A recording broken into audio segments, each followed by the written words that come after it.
원장님, 이분의 증상에 대해서 어떻게 생각하시나요? 네. 이 어머님 같은 경우에는 전형적인 이제 노화로 인해 나타나는 그 비만과 대사증후군 증상으로 여겨집니다.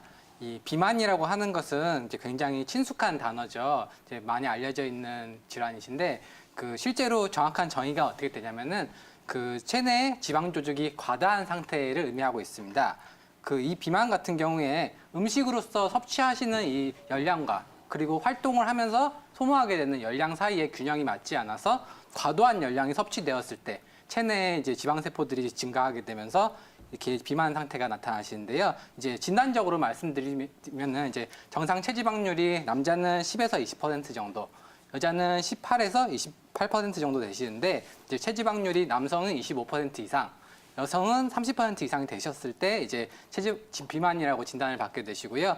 이제 체지방률 같은 경우에는 이제 어떤 진단기를 통해서 측정하셔야 되시니까 간편하게 이제 계산할 수 있는 방법으로는 이제 체질량 지수라고 하는 자신의 체중을 키의 제곱으로 나눈 이 지수를 이용해서 이 체질량 지수가 25 이상일 때 비만이라고 흔히 정의들 하십니다. 또 비만하면은 각종 대사증후군을 유발시킨다 이런 얘기를 굉장히 많이 하잖아요. 이 대사증후군 어떤 것들을 이야기하는 건가요? 예, 대사증후군이라고 하면 이제 간단히 얘기하면 섭취하신 음식물이 몸에서 소화 흡수, 소모되지 않고 노폐물로 쌓이면서 다양한 증상들을 발생시키는 증후군을 말씀드립니다.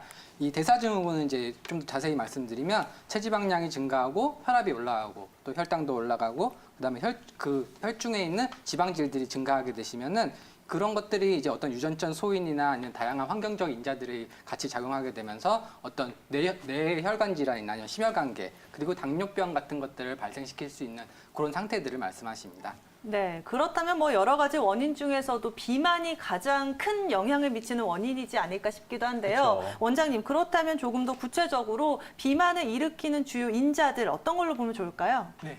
대사증후군에 있어서는 특히 복부 비만이 가장 중요한 원인으로 지목되고 있는데요. 네. 이 복부 비만은 몸의 인슐린 저항성이라는 걸 높입니다. 인슐린이라고 하는 것은 이제 몸에서 이제 포도당을 흡수하게 만들어주는 호르몬이신데 이 인슐린 저항성이 높아지게 되시면 음식물을 섭취하셔도 이게 에너지로서 쓰이는 게 아니라 몸에 흡수되지 않고 혈중에 피 안에 그냥 떠다니게 됩니다.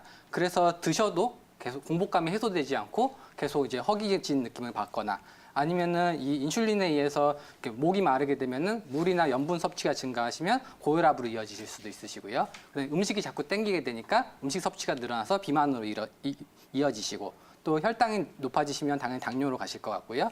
그리고 몸에서는 정작 에너지를 받아들이지 못하니까 에너지 결핍으로 인해서 이제 두통이라든가 체력 저하, 피곤한 느낌, 관절통, 기타 등등의 많은 증상들을 유발하게 되시고 이제 이런 것들이 이제 최종적으로는 다 합쳐져서 대사증후군이라는 총체적인 증상들을 나타나게 되십니다. 네, 이렇게 이야기를 들어보니까 굉장히 다 연관성이 있기 때문에 관리가 잘 돼야 될 것 같은데요. 이 원장님, 그러면은 한의원에 방문하면은 이러한 어떤 치료들을 받으면 좀 나아질 수 있을까요? 네, 대사증후군과 이제 비만에 관해서 이제 한방 치료들이 많은 효과들을 얻고 있는데요. 대표적으로 이제 침 치료라든가 뜸 치료, 그다음에 한방 냉각 치료 같은 것들이 있습니다. 그리고 가장 이제 중요한 치료로는 이제 역시 항노화 작용과 이제 어떤 비만을 해소할 수 있는 한약 처방이 있으시겠죠.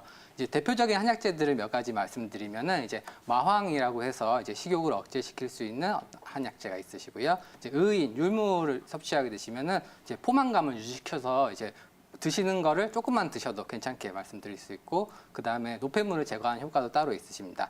이제 천하분이라는 약재도 있는데 이것도 이제 갈증을 해소시키시면서 그다음에 혈당을 조절해드리는 효과가 있으시고 숙주향이라는 약재를 드시게 되시면 이것도 마찬가지로 포만감을 유발하면서 혈당을 조절해주는 그런 효과들이 있으시기 때문에 어떤 이제 침 치료라든가 아니면 뜸 치료, 냉각 치료 같은 걸 통해서 지방세포를 분해하는 어떤 작업들도 필요하시겠지만 한약재를 통해서 이제 몸에 노폐물들을 제거하고 대사 기능을 원활하게 만들어주는 그런 치료들이 환자분한테 필요하실 거라고 생각됩니다.